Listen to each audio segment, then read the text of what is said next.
Un estado de shock no es algo que se produce únicamente cuando nos pasa algo malo, sino también cuando perdemos nuestra narrativa o nuestra historia, cuando nos desorientamos. Lo que nos mantiene orientados, alerta y a salvo del shock es nuestra historia. Milton Friedman era profesor de economía en la Universidad de Chicago. Creía que la terapia de shock económico impulsaría a las sociedades a aceptar un capitalismo más puro y desregulado. La tesis que sostengo es que el caos económico que ahora mismo impera en Wall Street, en la América Media y en Washington, deriva de muchos factores, por supuesto, pero que entre ellos están las ideas de Milton Friedman. En la base de las tesis de Friedman estaba su oposición a la política del New Deal anunciada por el presidente Franklin Roosevelt en su discurso de investidura. Nuestra prioridad es conseguir que la gente tenga trabajo. No es un problema insoluble si lo abordamos de forma inteligente y con valentía. Quiero expresar mi firme creencia de que no debemos temer a nada, excepto al miedo en sí.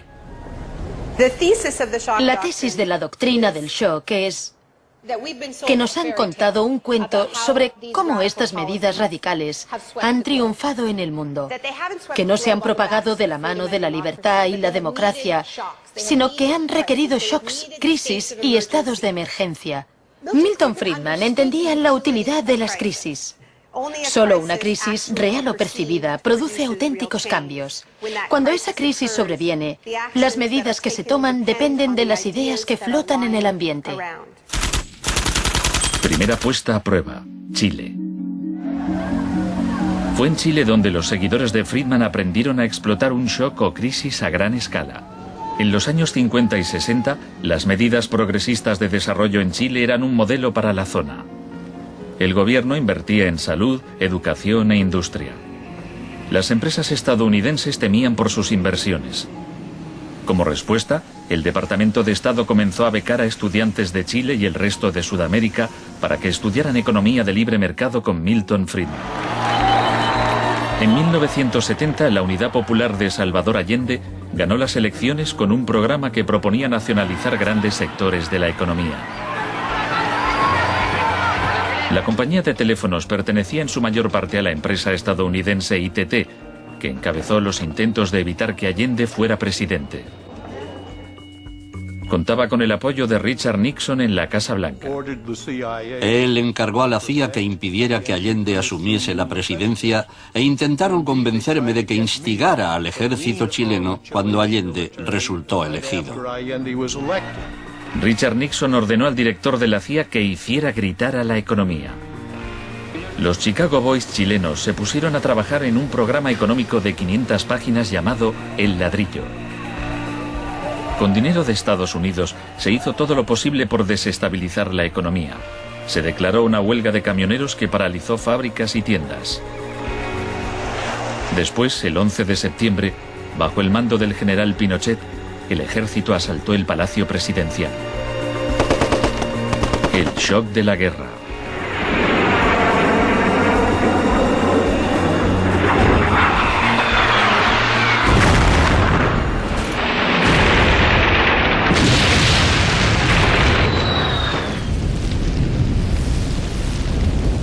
Los Chicago Boys entregaron a Pinochet El Ladrillo, su plan económico. Los días siguientes, más de 13.000 opositores fueron detenidos y encarcelados. Recluyeron a miles de presos en el Estadio Nacional y a muchos los torturaron. El mundo fijó su mirada en Chile. Menos de un mes después, la FIFA dejó a Chile jugar una eliminatoria para el Mundial de Fútbol en ese mismo estadio. Su rival, la Unión Soviética, se negó a jugar allí, así que se permitió a Chile marcar en portería vacía y clasificarse para el Mundial de 1974. El shock económico. Aprovechando el estado de shock de la población, Pinochet impuso las medidas recomendadas por los Chicago Boys, suprimió el control de precios, privatizó empresas estatales, eliminó aranceles de importación y redujo el gasto público. No dio resultado. Al cabo de un año había una inflación del 375% anual, la más alta del mundo. Friedman escribió que el general Pinochet se mostraba receptivo a la idea de un tratamiento de shock. aunque era evidente que le preocupaba el paro temporal que podía causar. Pronto quedó claro que la política económica de Friedman favorecería a los ricos a costa de los pobres. Se calculaba que una familia que intentara subsistir con el salario mínimo tendría que gastar el 74% de sus ingresos en pan. Viajar en autobús o beber leche se había convertido en un lujo. Pinochet acabó con la distribución gratuita de leche en las escuelas, disposición similar a la polémica medida que había tomado la joven ministra de Educación británica que más tarde sería su amiga. Para poder imponer estas políticas económicas, había que sembrar el miedo hacia un enemigo. Tampoco creo que se haya triunfado totalmente sobre el marxismo. El marxismo es como un fantasma. Según Friedman y Harberger, la economía de libre mercado era indisociable de la libertad y la democracia. Pero en Chile, donde sus ideas se estaban aplicando en el contexto de una dictadura militar, no era así. Pinochet gobernó Chile como dictador durante 17 años. Pero en una entrevista en que se sinceraba, Harberger seguía negándolo. Un gobierno represivo no puede durar mucho tiempo en el marco de un sistema de auténtica libertad económica. La revolución se propaga. El propósito de la doctrina del shock es contar una historia alternativa de cómo esa oleada salvaje de capitalismo puro e incontrolado que estamos viviendo llegó a dominar el mundo. Chile no fue el único país de Sudamérica que adoptó las políticas de la Escuela de Chicago. Los seguidores de Friedman ocupaban cargos clave en Brasil y asesoraban el gobierno de Uruguay. Entonces, el 24 de marzo de 1976, un golpe militar derrocó al gobierno de Isabel Perón en Argentina. Los Chicago Boys accedieron a puestos económicos relevantes en el gobierno militar. Aprovecharon la oportunidad para introducir importantes reformas económicas y sociales. Un año después del golpe, los sueldos habían perdido el 40% de su valor, se cerraban fábricas y la pobreza se disparó. Como en Chile, hubo que aterrorizar al pueblo para que aceptara estas medidas económicas. Videla aprendió de la experiencia de Pinochet. Adoptó la táctica de hacer desaparecer personas. Para equilibrar el terror público y privado, llevaban a cabo los secuestros en plena luz del día, y después siempre podían negarlos. Muchas de las técnicas empleadas por los militares chilenos y argentinos las habían aprendido en la Escuela de las Américas, dirigida por Estados Unidos. Enseñaban técnicas de tortura. Violar a la víctima, desnudarla, herirla con objetos punzantes. Quizás sea así. Si me dice que lo que enseñamos aquí se ha llevado a la práctica, no se lo negaré. Pero en Argentina y Chile estas técnicas no solo se emplearon con soldados o terroristas, sino con estudiantes y sindicalistas, con todo aquel que se opusiera a la política de libre mercado del régimen. Argentina llevó su régimen de terror un paso más lejos que Chile. Entre los desaparecidos había cientos de mujeres embarazadas a quienes les permitieron dar a luz antes de asesinarlas. Esos niños, muchos de los cuales fueron criados por familias afines al ejército, eran un escalofriante recordatorio del proyecto de la Junta de rehacer toda la sociedad. El general Videla fue declarado culpable de asesinato, secuestro y tortura. Se le condenó a cadena perpetua. Estos primeros experimentos en Latinoamérica plantearon a Friedman y a sus acólitos un serio problema ideológico. Friedman había prometido que sus medidas no solo enriquecerían aún más a la élite, sino que crearían la sociedad más libre posible, que aquella era una guerra contra la tiranía, que el capitalismo y la libertad iban juntos. Sin embargo, vemos que en los 70 los únicos países que ponían en práctica esas ideas eran dictaduras militares. En cambio, el caso de la política económica dentro de Estados Unidos, donde Nixon se estaba jugando la reelección, era harina de otro costal. Más tarde, en 1979, Margaret Thatcher fue elegida primera ministra en Gran Bretaña. Poco más de un año después, Ronald Reagan ganó las elecciones presidenciales de Estados Unidos. Ahora, tanto Gran Bretaña como Estados Unidos estaban en manos de friedmanitas declarados. El programa con que Margaret Thatcher llegó al poder se basaba en 4 puntos: recortar el gasto público, bajar los impuestos, reducir el número de empresas estatales o paraestatales, desregular la industria e introducir una política monetaria moderada y estable para combatir la inflación. La organización de trabajadores más poderosa del país era el Sindicato Nacional de Mineros. Cuando la Junta Nacional del Carbón anunció el cierre de minas, los mineros declararon la huelga. Zonas del centro de Londres están paralizadas por miles de mineros y simpatizantes que se manifiestan por la ciudad en favor de la huelga de mineros, la más larga y feroz jamás vivida en Inglaterra desde 1926, así como la más costosa. La huelga duró casi un año. Thatcher empleó todos los medios a su disposición para acabar con el sindicato.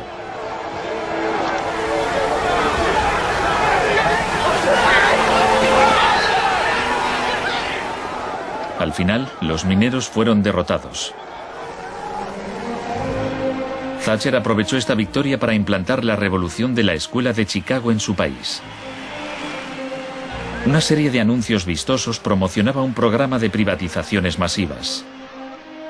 Thatcher vendió la industria del acero, el agua, la electricidad, el gas, el teléfono, aerolíneas, el petróleo. Privatizó las viviendas públicas. Salieron a concurso los servicios municipales.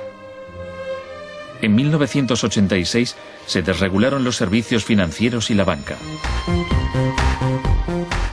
En el Reino Unido, antes de Thatcher, un gerente general ganaba 10 veces más que el empleado medio. En 2007 ganaba más de 100 veces más. En Estados Unidos, antes de Reagan, los gerentes generales ganaban 43 veces más que el empleado medio.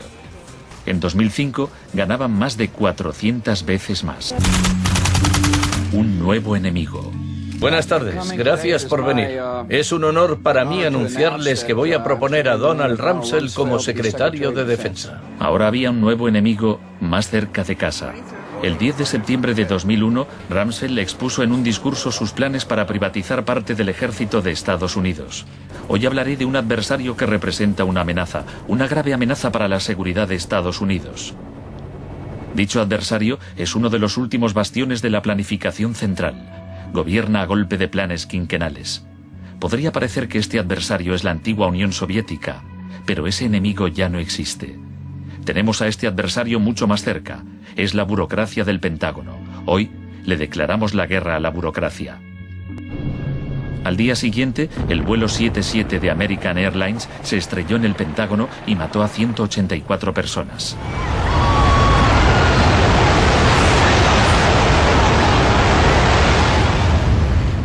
Piensen en la sensación de la gente tras los atentados. ¿Quién es esa gente? ¿De dónde son? ¿Por qué nos odian? Esta guerra abstracta e imposible de ganar ha tenido enormes consecuencias económicas. Antes de 2001, la seguridad nacional apenas podía considerarse una industria. Hoy en día es más importante que las industrias del cine y la música juntas. La mejor defensa contra el terror es una ofensiva global contra él, allí donde esté. Se alegaron muchas justificaciones para la invasión de Irak. Pero si Estados Unidos realmente hubiera querido invadir un país que presuntamente albergaba a líderes de Al-Qaeda, tenía armas nucleares y vendía tecnología nuclear a otros países, Pakistán habría sido la opción más obvia. Tenía contactos estrechos con los talibán y el poder estaba en manos de un dictador militar. En cambio, George Bush eligió como objetivo Irak, el país con la tercera mayor reserva de petróleo del mundo. En mayo de 2003, Paul Bremer fue nombrado enviado presidencial de Estados Unidos a Irak. 2 semanas después de su llegada, declaró el país listo para los negocios. Creemos que la coalición cuenta con una autoridad lo bastante amplia para decidir el rumbo de la economía iraquí. Una de las primeras disposiciones de Bremer fue despedir a 500.000 empleados públicos. Se trataba en parte de un acto de desbaacificación, pero reducir el gobierno era también algo muy friedmanita. Creative Associates se hizo con contratos por valor de $100 millones para esbozar el programa de estudios e imprimir libros de texto para el sistema educativo. La consultora en gestión y tecnología Bearing Point obtuvo contratos por valor de 240 millones de dólares para implantar un sistema de libre mercado en Irak. RTI, con sede en Carolina del Norte, logró contratos por 466 millones de dólares para asesorar sobre la instauración de la democracia en Irak. Y a Halliburton se le adjudicaron contratos de coste más incentivos por 20.000 millones de dólares. La guerra de Irak ha sido el conflicto más privatizado de la historia contemporánea. La zona verde de Bagdad es una versión extrema de lo que está pasando en todo el mundo. Se trata de una zona privada y segura, protegida del caos exterior. Lo único que no privatizaría son las Fuerzas Armadas, los tribunales y algunas carreteras y autopistas.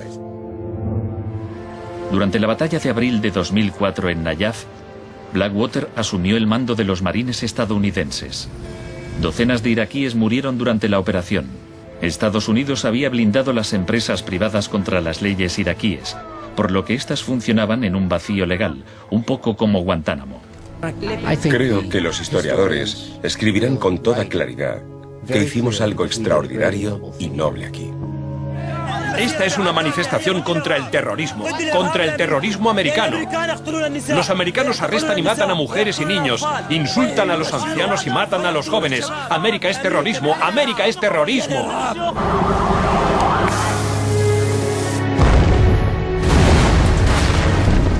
Cuando el huracán Katrina llegó a Nueva Orleans en agosto de 2005, el mundo presenció horrorizado una especie de apartheid del desastre.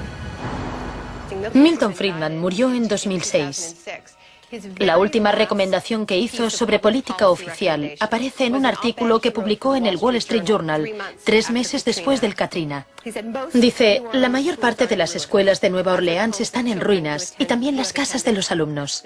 Los niños se han dispersado por todo el país.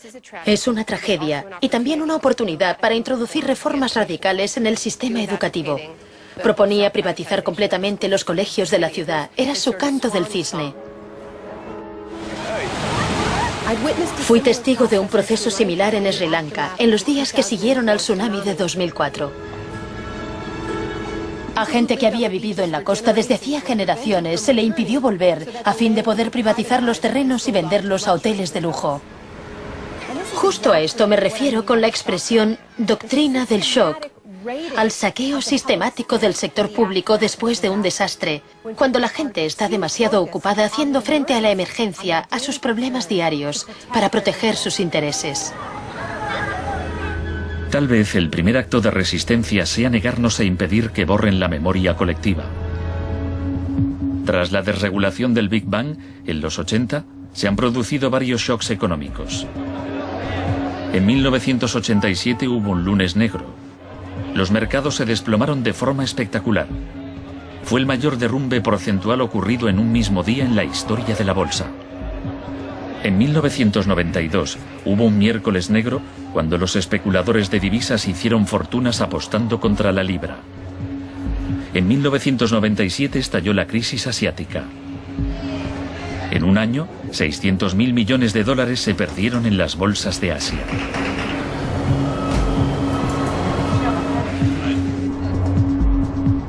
Y finalmente, en septiembre de 2008, los mercados financieros implosionaron.